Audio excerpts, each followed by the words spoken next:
Alright, let's take it back 25 years ago when it was the 1990s. Back when the average cost of a gallon of gas was only $1.34. Back when Tupac was murdered. When the Hubble telescope was launched into space. Back when people were debating whether or not Ross and Rachel were on a break. But most importantly, back when millions of Americans were part of the most successful public relations campaign in the history of modern politics, and they didn't even realize it. America at this time was flourishing. It was an era of peace, prosperity, order, an era of conservatism which had been adopted by the Ronald Reagan presidency. American culture was healthy and vibrant. With the quality of television radically improving and media consumption increasing, media outlets such as CNN, ABC, and NBC attracted many Americans, as stated in the book The Media at War by Susan L. Carruthers. Media itself became a source of entertainment in its technologically progressive society. America became heavily engrossed with television, which allowed them to gain access to information from countries across the globe. However, as fellow Americans, we can all agree that at times we can be pretty ignorant. So when information broke out about Iraqi dictator Saddam Hussein invading Kuwait, Americans were unmoved and unwilling to take another war. When the invasion took place, very few Americans even knew where Kuwait was, let alone knew that it was a country. Victor Malarick, a journalist featured on the documentary To Sell War, said, "Odds are that they didn't care much that Iraq had invaded Kuwait. So this war very much had to be sold to American people in order to convince them to intervene militarily." It wasn't until President George H.W. Bush responded to the invasion of Kuwait by ordering the organization of Operation Desert Shield and Desert Storm and used propaganda that Americans were convinced to go to war against. In 1988, when George Herbert Walker Bush was elected as the 41st President of the United States. He was everything that Americans envisioned as the leader of their country, and because of this, he was the most qualified candidate for the country. Bush's competence and credibility and experience as a former vice president allowed Americans to gain trust in him, so when he often compared Saddam Hussein to Adolf Hitler, Americans were outraged and furious about Iraq's invasion of Kuwait. Bush intentionally used propaganda to gain support from the public in order to manipulate them into believing that Iraq was the enemy. And in order to emotionally motivate people to support the war against Iraq, people were persuaded into believing that Saddam Hussein was a madman who committed atrocities against his own people and had tremendous power to do further damage. And people believed this and that he needed to be stopped. This video that I'm going to share with you is a clip from the documentary To Sell War, and it's just an example of the type of propaganda that was spread not only across the country but across the entire world.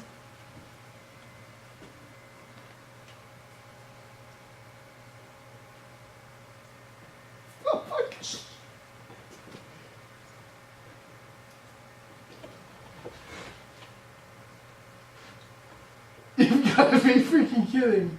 Okay. Having technical difficulties. Yeah, so basically the video is a 15-year-old girl who is dramatically describing her experience as she was at a Kuwaiti hospital and how she witnessed to intervene militarily. The selling job started early enough and honestly, as terrified Kuwaitis fled into neighboring Saudi Arabia.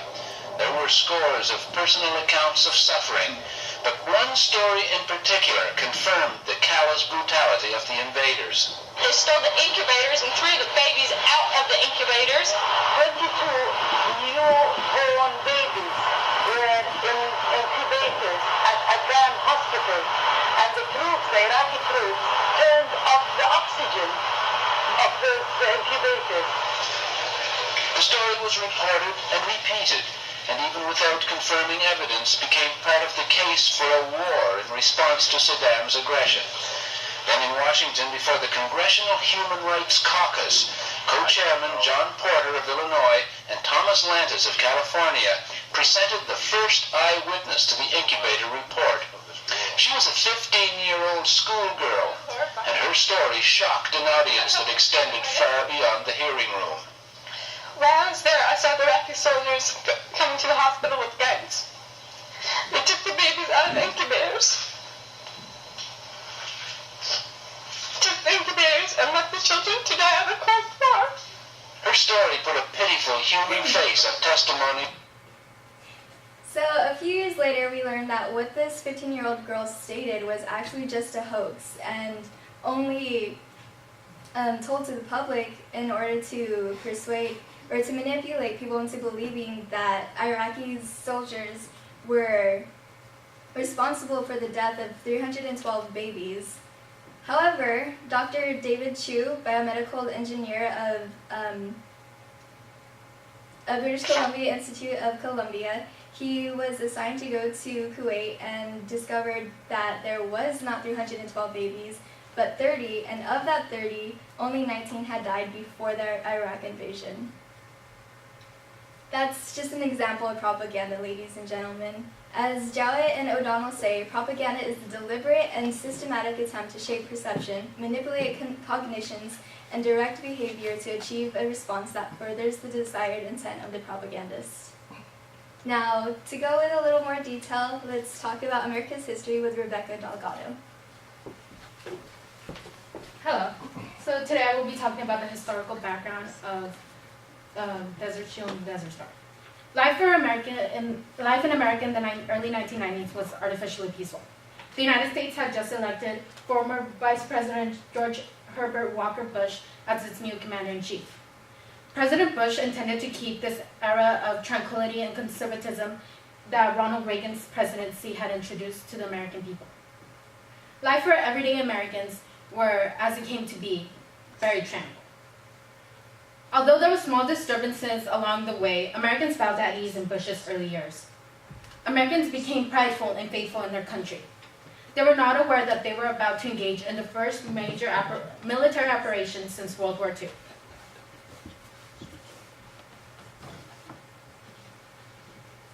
Americans lived during an era of this wave of tranquility. John Green, 2014, explains, the Reagan era saw a lot of turmoil in foreign affairs, Green, 2015. From the Cold War scares to humanitarian crisis, Bush's presidency did not have an early start. There were too many close calls with communist USSR, but with Bush's presidency, things began to change. George H.W. Bush brought an end to the Cold War with the signing of the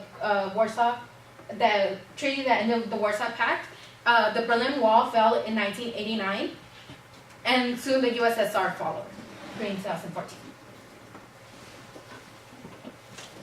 Without living in fear of nuclear warfare, Americans began to live more freely. Green, 2015, explains, Americans began to expand the workforce, create new jobs, and the government was working together. People were proud to be American. The wave of conservatism rose morale among higher classes, and so these higher classes were proud of their economical and socially stable country. Foreign countries around the world were in turmoil. Yet Yevgeny, 1992, explains, China, Russia, Czechoslovakia, Somalia, and other major countries were falling apart. The United States was one of the very few countries that was able to stay together during the post-USSR time. People were proud to be Americans. Americans became very unfazed with the problems abroad. Other non-Americans had a turbulent time adjusting to the end of the Cold War, but Americans did not care. The U.S. ended the Cold War with the Soviet Union, but this left a void in the military. Green, 2015, explains, the biggest threat to American safety had fallen, and they had no excuse to spend millions of dollars on the U.S. military. The early 1990s saw a shift in our military tactics, Green, 2014. The United States tended to keep out of foreign affairs. They stayed out of Czechoslovakia when it fell apart, and because the United States was not ready for another conflict. The United States did not want to get into a decades-long conflict with a country they did not understand. But they broke isolation policy when they went to go help out in Somalia Somalia had a big humanitarian crisis, and the UN urged the United States to help. Although the US did lend some aid, they failed to see the bigger picture and things quickly escalated. Green 2014. The US was not ready for another conflict. Since the end of the Cold War, the greatest threat to the American way was the Soviet Union. Nijman, Mueller, and Digley, 2015, explained the geographical relation to that the USSR had on with Iran and Iraq.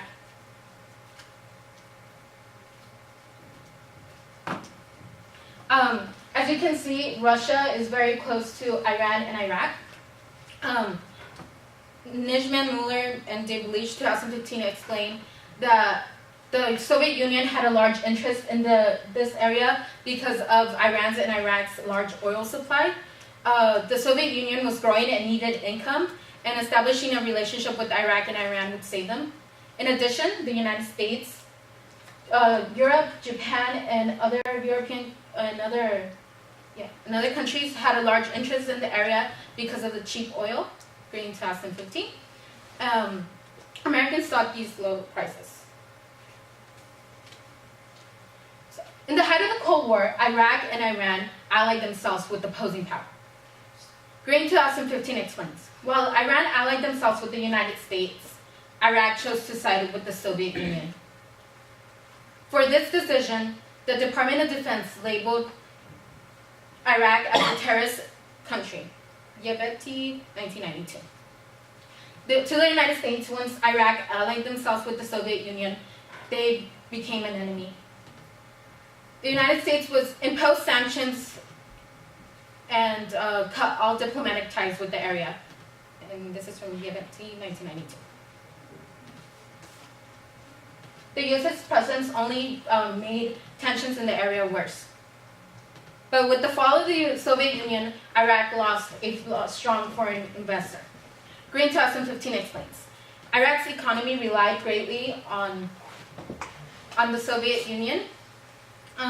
Its trade and commerce with the Soviet Union gave it a very substantial income. But with the fall of the USSR, things began to go rough. When the Soviet Union opposed Iraq, when the Soviet Union collapsed and Iraq was left in a state of uncertainty. Fortunately for Iraq, it had a product that the U.S. coveted, oil. GPPP, 1992. The U.S. Department states that the Reagan administration opened diplomatic ties to Iraq. For the foreign relationship the United States had with Iran was very profitable for both, and that's from GPPP 1992. Within the first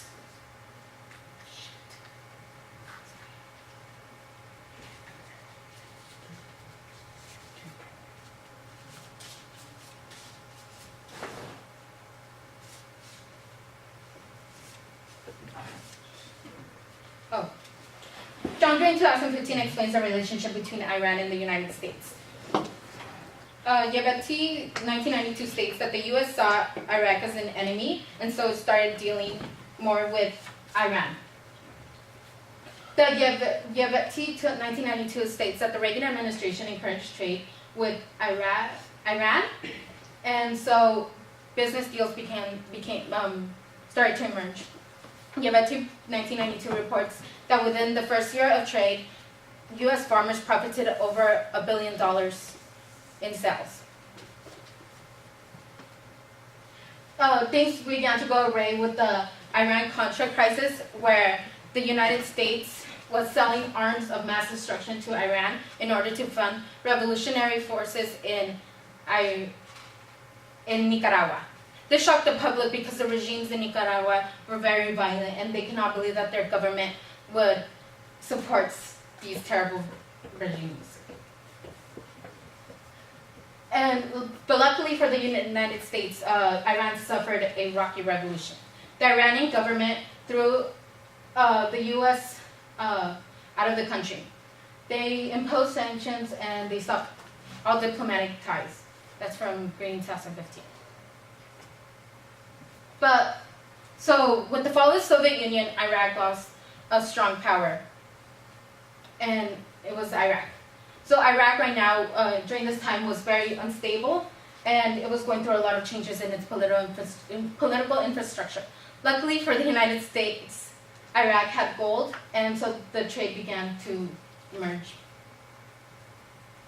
The United States and Iraq formed an alliance, which will last very short. Once the United States started investigating Iraq for humanitarian rights violations, things began to go bad. Iraq did not respond well to criticism and declared war on Kuwait. So Iraq invaded Kuwait in 1991, and the U.S. did not like it. Kuwait was an oil-rich country that had a terrible political infrastructure. The U.S. defended their invasion of Kuwait through the Directive 26, stating that the U.S. had a right to intervene in its foreign affairs with appropriate military use. To further explain what happened in Desert Shield, Desert Storm, here's a video by Doc Bubble.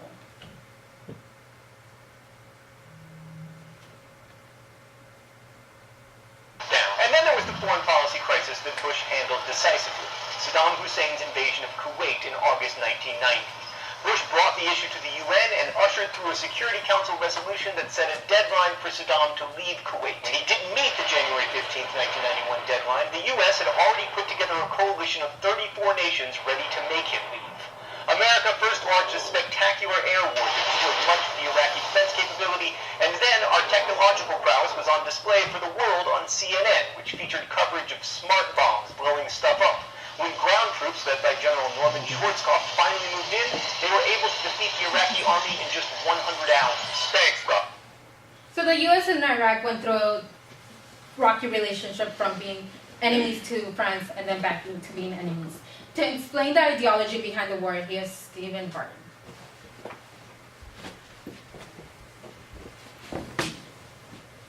The state of America during the 80s and 90s is greatly different than any other time in the history of the United States. Ronald Reagan had bred out to sing a free America to the generations to come, and his campaign in 1981 had simple plans to promote a healthier America, such as lower tax rates to stimulate the economy, less government involvement in personal lives, individual states' rights, and a strong national defense. It is these principles that got him elected and that he followed through with during his time in office. Reagan also contributed to the end of the Cold War, although it ended in George H.W. Bush's term. Bush, coming after Reagan, continued the era of freedom with a vengeance. During George H.W. Bush's acceptance speech, he stressed the importance of continuing to build the ideals that Reagan had set into motion. His goal being to smooth out the rough parts of the previous administration, quote, stating that he wanted a, quote, kinder and gentler nation, end quote. And famously he promised to not raise taxes, quote, read my lips, no new taxes. Although he did not go on to accomplish some of these tasks, it may not have been the only thing on his agenda. With model presidents, the United States people were fully devoted to do whatever he had in mind. The neoconservatives had a very strong effect on this era due to their high positions in politics. Neoconservatives are democratic liberals that change sides to sound more like conservative Republicans, even though they are not. Traditional conservatives represent promoting states' rights, less government involvement, and less tangles in foreign policies, whereas the neoconservatives focus on exactly the opposite of that. Art Thompson states, quote, they did not change what they stood for when they moved to the Republican Party. They changed the Republican Party, end quote. Art Thompson. Art goes on to state the Republican policies started to evolve, becoming more like those of liberal Democrats. With George H.W. Bush at the forefront of the Republican Party, this plague of neocons has a lot more power. Knott states that, quote, generally the Bush presidency is not viewed as successful in foreign affairs, but as a disappointment in domestic affairs. Knott, part one. Bush's actions in his term were mainly...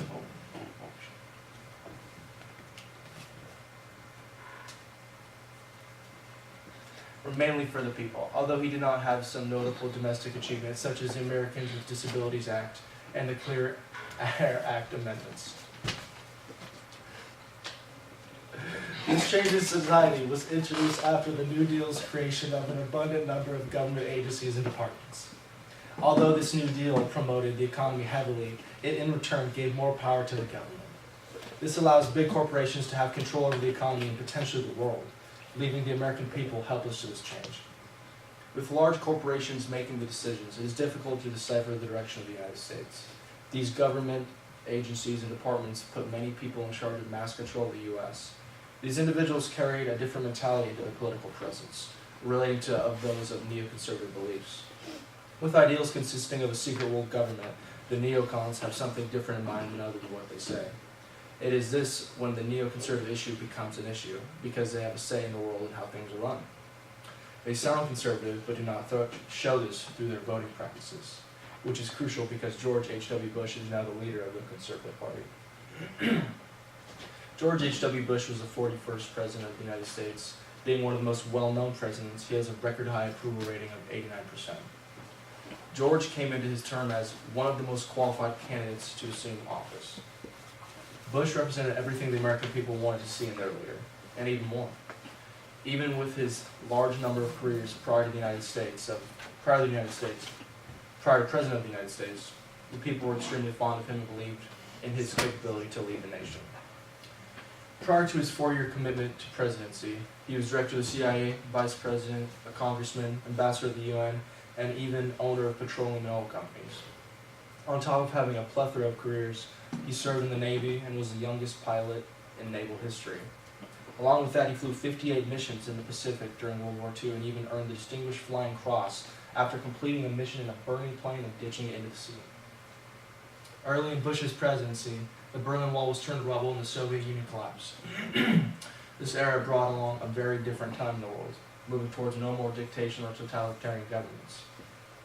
In George's term, he set a deadline for Saddam Hussein and his followers to leave Kuwait.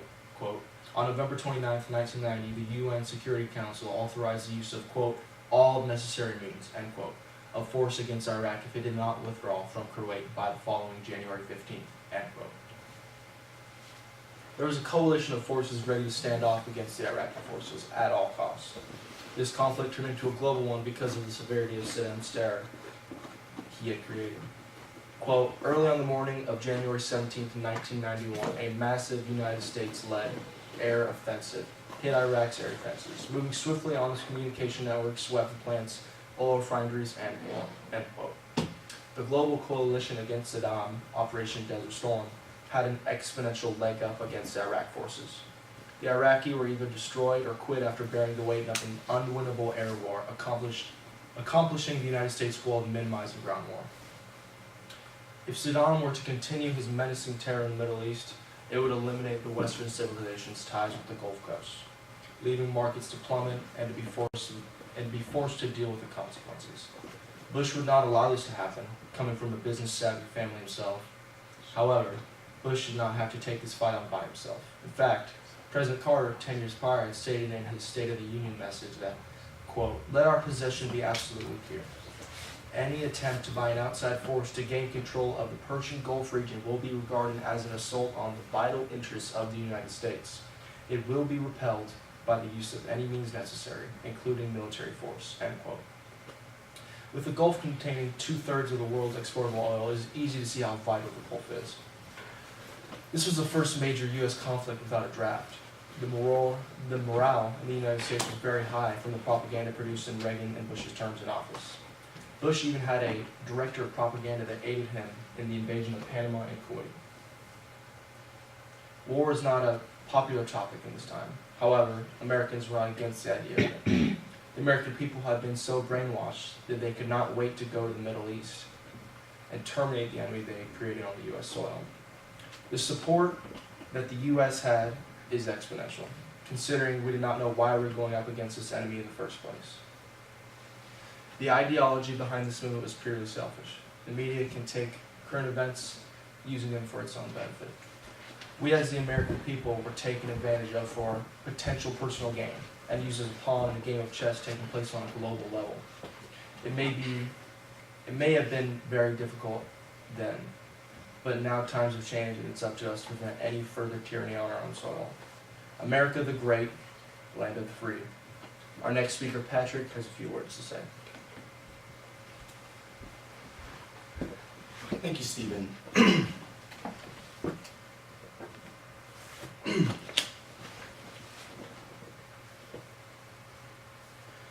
We hold these truths to be self-evident that all men are created equal, that they are invoked by the Creator with certain unliable rights, that among these are life, liberty, and the pursuit of happiness. Now, it may seem that we are against our country's war effort, but, you know, America's great. America's always going to be great. You know, we're in a state of time where we all have to come together at this point. We're on this pathway where we are believe that we're the enemy, but in reality, the enemy's out there. The enemy has come over and has taken away our freedoms and our liberties that we fought for many years ago. We're able to say that America has done great things and will continue to do great things. In 1991, our president, our leader, our commander-in-chief, George H. Bush, has sent us on this journey to go and stop what Iraq has been doing to Kuwait with their invasion. January 17th at midnight, the attack against the forces of Saddam Hussein happens and the long fight began. Through this way before our time, it still affects us. One invasion is all it takes, and the next thing we know, a power is obtained, and through that, a force that cannot be taken down is to be opposed. The Iraq dictator Saddam Hussein is the one leading the invasion and is the one to be feared. By taking over Kuwait, Iraq gains power in oil, border, military, and land. George H. Bush promised promised to do what he could to stop this invasion. I like to make a quote from U.S. Sergeant Darren M. Busey, who had this to say: "I was not prepared to witness the efficiency and overwhelming power that a unit of this force could decimate." There's a lot of fear in these words. A lot of fear from our soldiers in these words.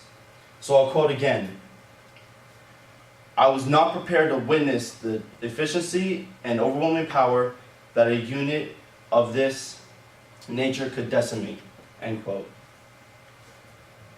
We're at war, ladies and gentlemen. And for us to win this, we have to come together. Like I mentioned before, they're already invading Kuwait. And these attackers must be stopped. And you can help by supporting our troops and army. There's a force out there to be reckoned with, and we are at war with it. But there is more to the equation. We are to believe that Iraq is hiding weapons of mass destruction that have the power to destroy America and the world in an instant. Your donations and support will help our soldiers avoid this conflict factor. Because if we come together, I promise you that we will prevail. I can't do this. I can't do this. Why? What do you mean? I can't do this. I can't lie anymore. Patrick? I can't lie. I can't do it. Sorry, look. There's two sides to every story. There's two sides to every story. And you've been fed the wrong one. Listen, there are no weapons of mass destruction. We aren't going to protect our land or that of Kuwait's. As I said before, this was all happening before our time. And it does affect us all. But not the way you think not the way you think. Our generation falls into the trap that Field the Desert, Shield Desert Storm operation. We are defending ourselves, just not our people, but our economy. Let's be honest. This invasion turned into a civil war, and we just went over to take advantage of it. So instead of Iraq controlling the world's largest oil field, we will. So yeah, we're helping our country as well as Kuwait, but in reality, we're just storming into a country where the military consists of unprofessionally trained men with weapons and transportations that was nowhere near what we have. From CML, the article Gulf War, The More We Watched, The Less We Knew, by Rosalind Silver, discusses how we're suckered into the media for this war. Here's what Silver had to say.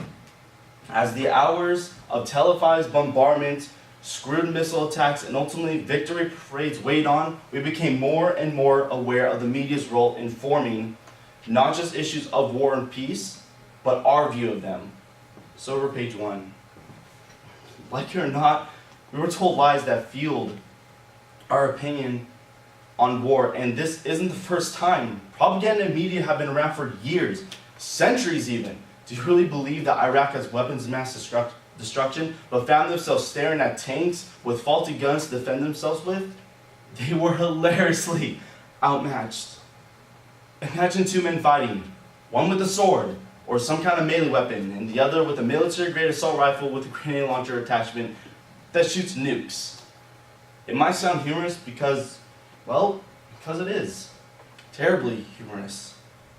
Silver raises an interesting point that questions all of this. Quoting, throughout this issue, a number of knowledgeable people voiced various opinions about the media's role in this and all wars. But the war is over. Why are we talking about it months later? End quote, Silver 1. So why are we talking about this? Well, it can be summed up by this. When we are glued to our TV sets and we watch how the world unfolds, we talk about these things because history tends to repeat itself. While our soldiers endure a struggling fight, one soldier tells the truth of this war. William Blum, a U.S. soldier, shares his experience that weakens the heart. So I quote from him, "This is the one part I didn't want to see.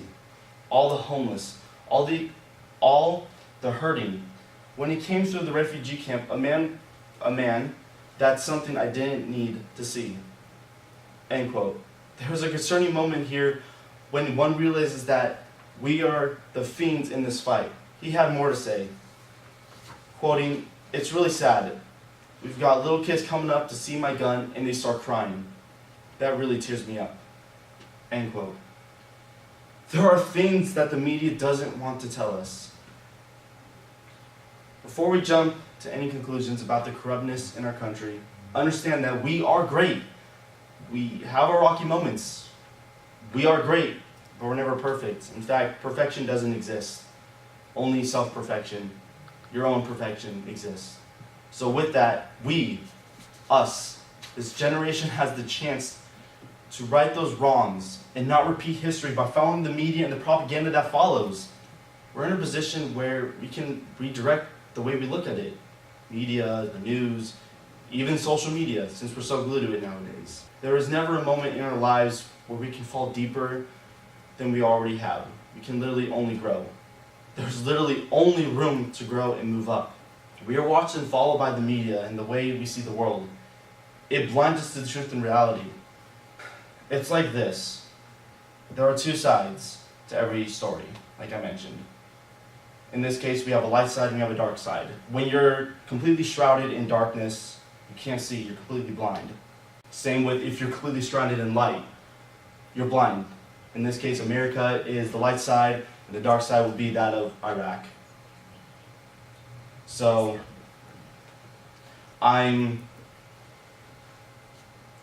we're not just me. We're all in a position to say that even though we're going through this dark time, that we have to shine our own light so we can see where we're going, so we're not blindly walking in somewhere. That's the way the world works, sadly, but this is our time and our generation to do something about it. So, let us show you how it really works.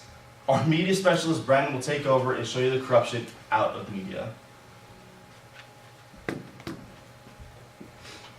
Thank you, Patrick. So in this war, tons of different forms of media was used.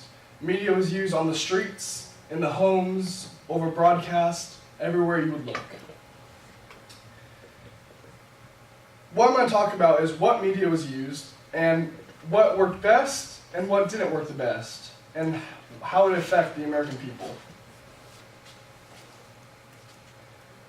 in this time, America was not against war, but they didn't want war. They were a time of peace and they were happy. It was a good time in America.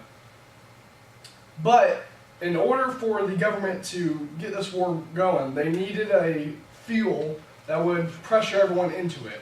And that's where media came into play. They were able to show pictures and descriptions of what was going on, which I'm going to explain. So the ways of the media were through four main big things. One of them was the radio.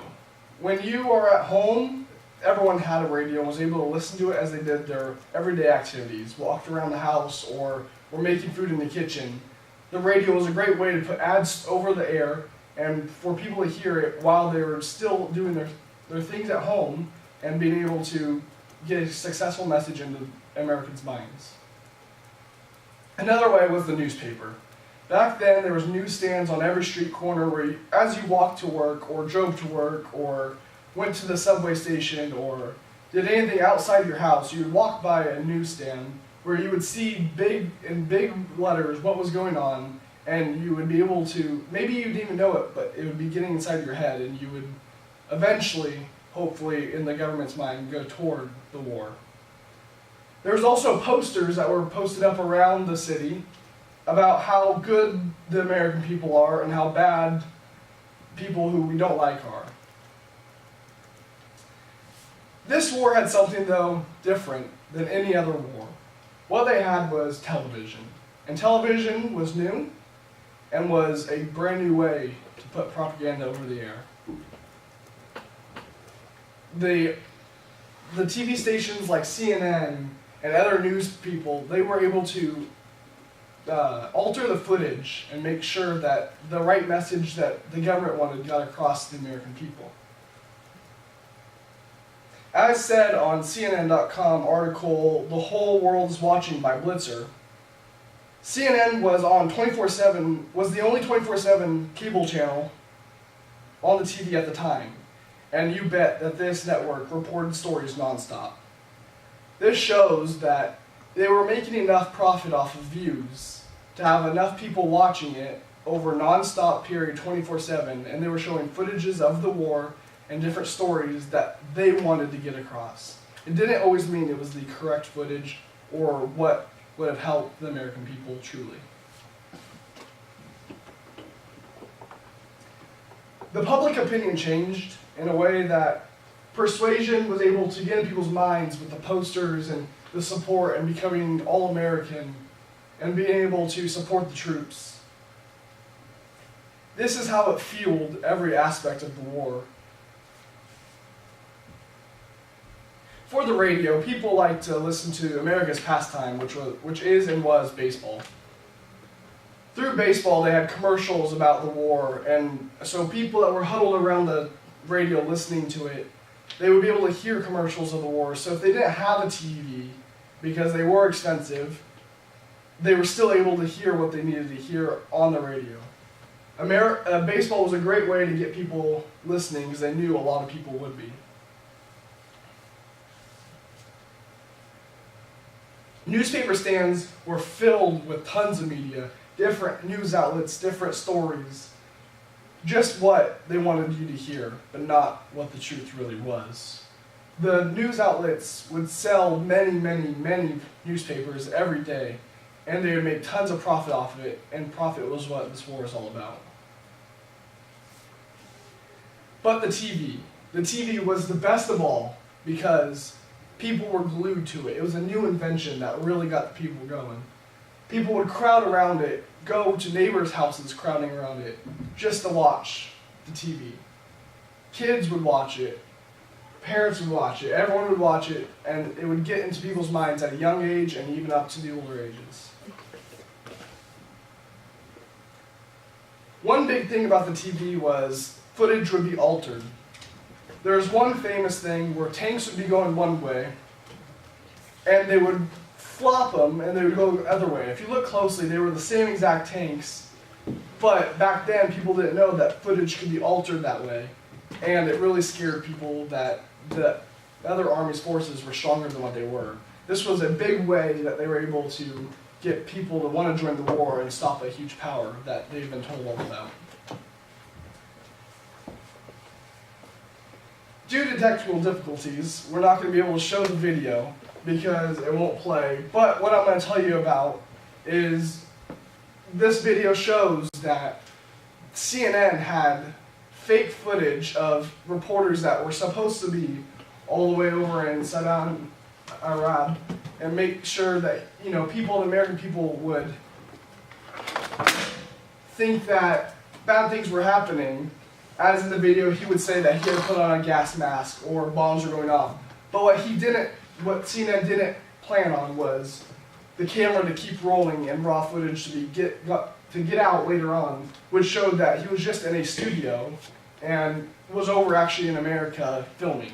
They were not even over there, and all the stuff that they were saying about bombs going off and gas being deployed was all a ploy to get the American people to trust them.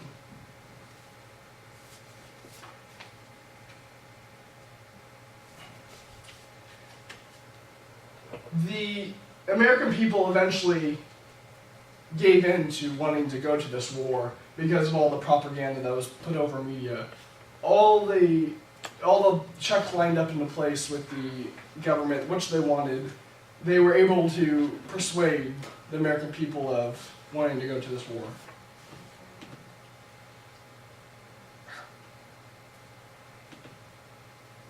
The government was even later found that they had an agency that helped them put the correct propaganda in the people's minds, an agency that studied the American minds and what they would want. It was like a business. This war was run like a business, and it was sold to the American people just like how a business would sell you a product, because this war was about money and how it was run.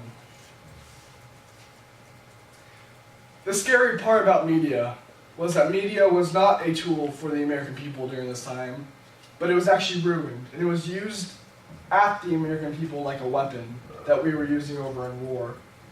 It was to persuade them to do what the government wanted, and it could have destroyed a lot more than what it did.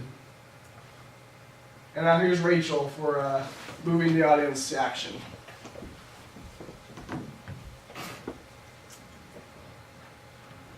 So it would definitely be wrong to say that propaganda didn't play an extensive role in Operation Desert Shield, Desert Storm, which we've already kind of gone over.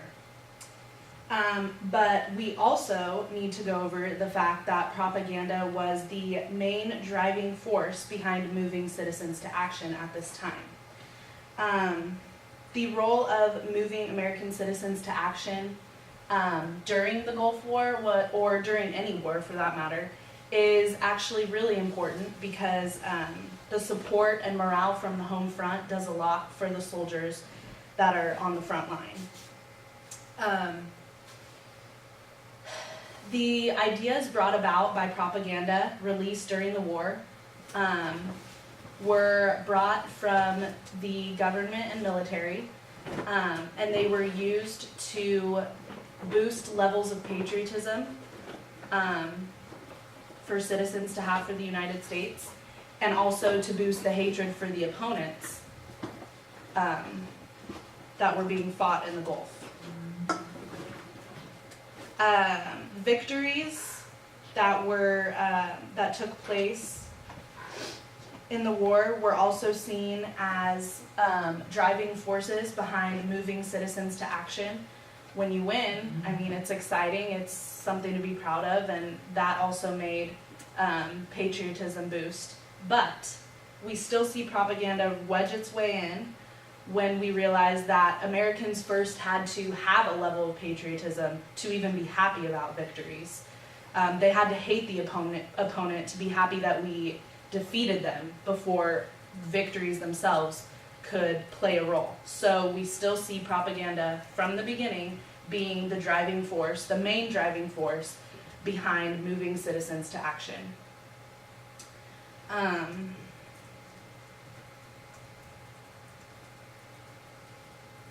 This boosted morale, which gave soldiers and the military as a whole something to go back on.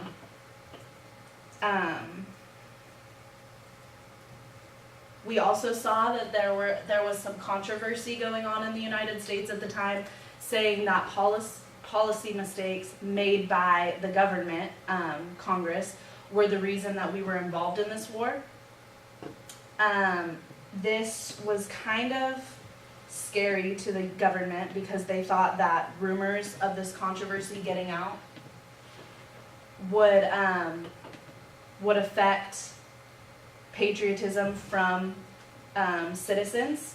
However, citizens were already so distracted by the propaganda, that the intense and dramatic propaganda that had already been executed from the government, that no one really even talked about this controversy, talked about the rumors of policy mistakes. So it really wasn't a huge issue. A small divide was seen to where people didn't really know if they could trust Bush because they thought that these policy mistakes were made, but it was nothing huge that affected the overall united front that we as a country showed during this short-lived war.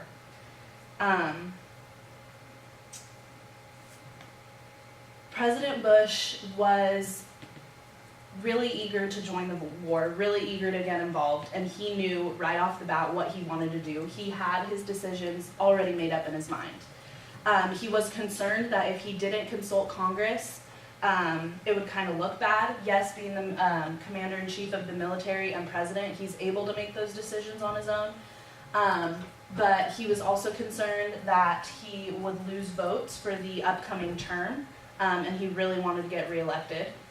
So he waited until he secured enough votes for the re-election. He waited for that until he decided to go through with his decisions with or without Congress. He did go to Congress and present his decisions and ask for their support, but he did not ask them to weigh in on the decisions. And there's a difference there. It can kind of be a little shady. It can seem a little like he took charge, took control. However, he tried to make it better by going to them and asking for their support, but we still see that he didn't ask for their approval and their 2 cents. He just kind of asked that they would kind of follow his lead that he had already kind of gone with.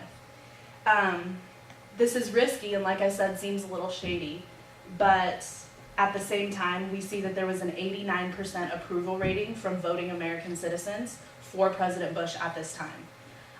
That is extremely high, which shows us that most of the citizens who they cared about getting on their side at the time were fine with him, were fine with his decisions, were fine with him going and making these decisions on his own. But at the same time, they could have just been supporting the cause and supporting the war because of the propaganda put out about the war specifically.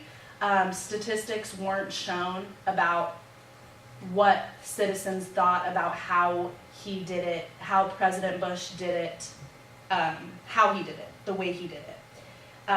If we were to have taken stats of that, maybe we would have seen that, yeah, they liked his decisions, they supported his decisions, but maybe they didn't like the way he went about it. Maybe they wished he would have consulted Congress a little more, or said a little more about it in the news to make people more aware. But we do see that citizens were very supportive of President Bush's actions to further involvement in the Gulf War, which shows that his propaganda, as well as the rest of the government and military's propaganda, was successful in moving citizens to action. They supported him. We also see citizens move to action in the November of 1990 United Nations resolution, which says all means necessary, meaning that no matter what it took, we were going to do whatever we needed to do and use whatever we needed to use to defeat this enemy.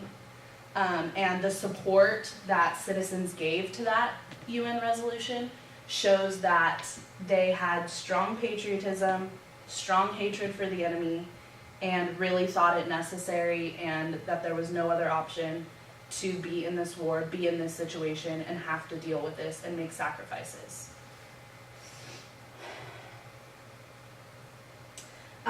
We just heard from Brandon about media, but it does play a huge role in how it got citizens to move to action. It was the way that propaganda got from the government to, it was kind of the gateway of it, how it transferred from the government to the citizens, so it's really important. Because it was newly advanced technology, it was it made it easy for war scenes to be dramatic and exaggerated. We see a lot of dramatized scenes that were made worse than they actually were to put fear, instill fear in citizens. It's unfortunate and it's really sad that they used fear as a propaganda tactic, but it's true.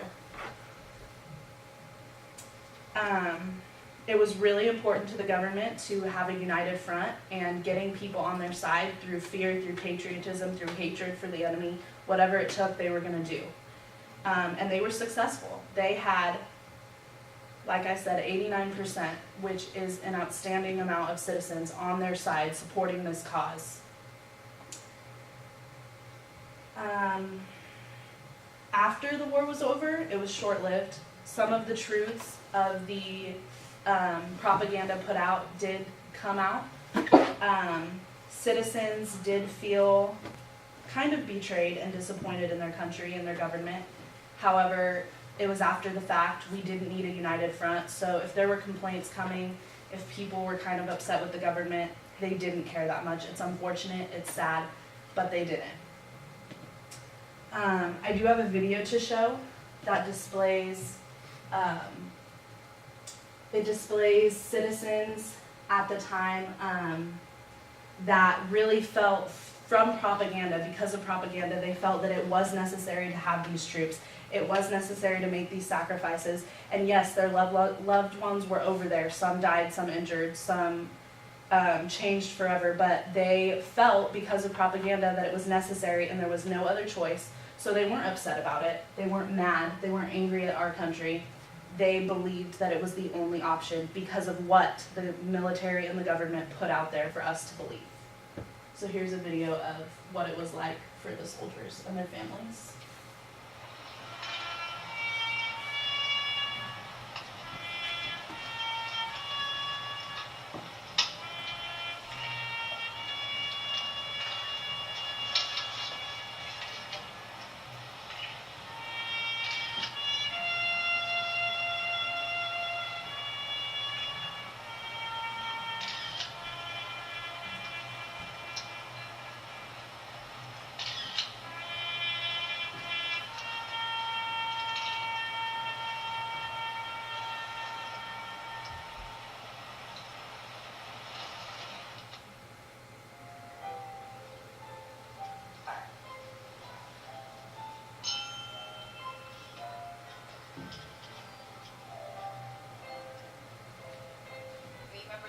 Those Americans to whom the name American is,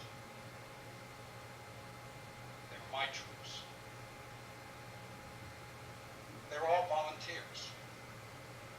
They didn't want to go to war. They didn't want to leave their families. But when their country asked them to, they did. Because they thought it was the right thing to do. Will they love liberty, being given it outright in the grip for nothing?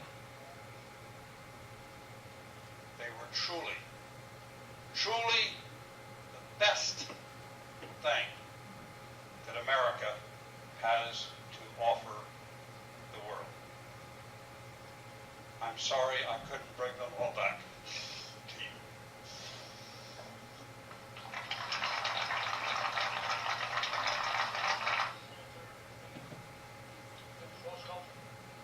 Only America possesses the military capabilities and moral fortitude to preserve peace and contain evil.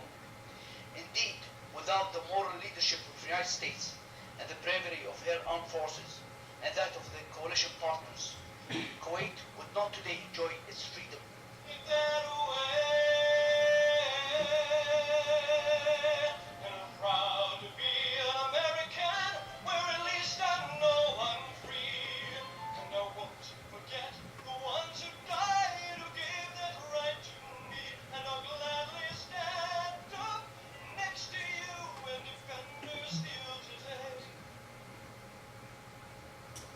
Okay, so I want to emphasize, in this video, we saw sadness, we saw despair, but we didn't see anger. We still saw patriotism, tons of it. They weren't mad, they weren't angry. They lost their loved ones. It was a really unfortunate time, and it all happened so fast, but they weren't angry. And that shows you that they truly believed in their hearts that this was needed, this was necessary, this had to happen. The second speaker emphasizes that without the U.S. military and without all the qualifications that he gave the United States, without all of that, Kuwait would not be free. Kuwait would not have its freedom and have come out not defeated by Iraq. And so it really is putting a lot of pressure, almost saying that it was up to us, and they were totally dependent on us, which really makes citizens feel like it was necessary and there was no other option, no other way out, that this had to happen.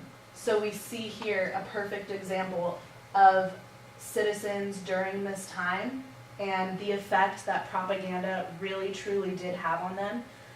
The government did an outstanding job. They were super successful in getting them in the mindset that they wanted them to have. They really did think that this had to happen, and that all the decisions made by the government were the right ones. Like I said, some truths did come out after the fact about propaganda and what all wasn't really true. It is disappointing, but at that point, what are you going to do? It's over, it's done with. The government didn't care much about how citizens were feeling due to the fact that a united front wasn't necessary anymore because the war was over. So unfortunately, people who did lash out or complain weren't paid attention to, and it kind of just died off. What was found out, what was discovered, kind of just died off and wasn't talked about much. It was such a short-lived, small time period and war that it wasn't dwelled upon, which, I mean, could be looked at as a good or bad thing. So, next will be Raquel to finish off with our conclusion. As a result, American troops were able to put an end to the invasion of Kuwait, and a peace treaty was formed. However, as we progress further into the future and begin to rely on media as the only source of information, people who attempt to shape perception and manipulate cognitions do not simply vanish. Operation Desert Shield and Desert Storm is just a reminder of how gullible people can be when they're fed false information. For example, just what we learned recently, Americans were manipulated into believing that it was absolutely necessary to go to war in order to force Iraq out of Kuwait. And since George H.W. Bush was a highly honored and respected president, he was able to convince Americans that war was the solution. We see videos such as this one where the young lady dramatically described what she witnessed in the Kuwaiti hospital, and what Brandon was saying about how government or CNN altered videos to persuade people that Iraq people were bad, and what Patrick said about people spreading the word of the so-called weapons of mass destruction that Iraq soldiers were using. We see how media outlets such as CNN are politically negative to manipulate people and to change the way they perceive the world and the people in it. And because propaganda, America's relationship with the Middle East has never been such a smooth ride. According to a timeline of the U.S. involvement with the Middle East, shortly after the Gulf War in 1993, the U.S. launched a cruise missile attack and destroyed Iraq's headquarters in Baghdad. In 1996, Operation Desert Strike was organized in fear of another genocidal campaign against Saddam Hussein. 2001, George W. Bush begins to plan for war after 9/11. Not only has propaganda been used to manipulate Americans' perception of other countries throughout the past few decades, it has also turned Americans against each other, especially in today's society. But we have a choice to fix what's wrong with our country in order to bring back the America we all once knew and loved. It is up to us, this generation to prevent our people from being manipulated into repeating history. So here we are, 25 years after Operation Desert Shield and Desert Storm, and propaganda continues to play an important role in today's society. But we have to decide whether or not to make that change so that we have something to look forward in 25 years from now. Thank you.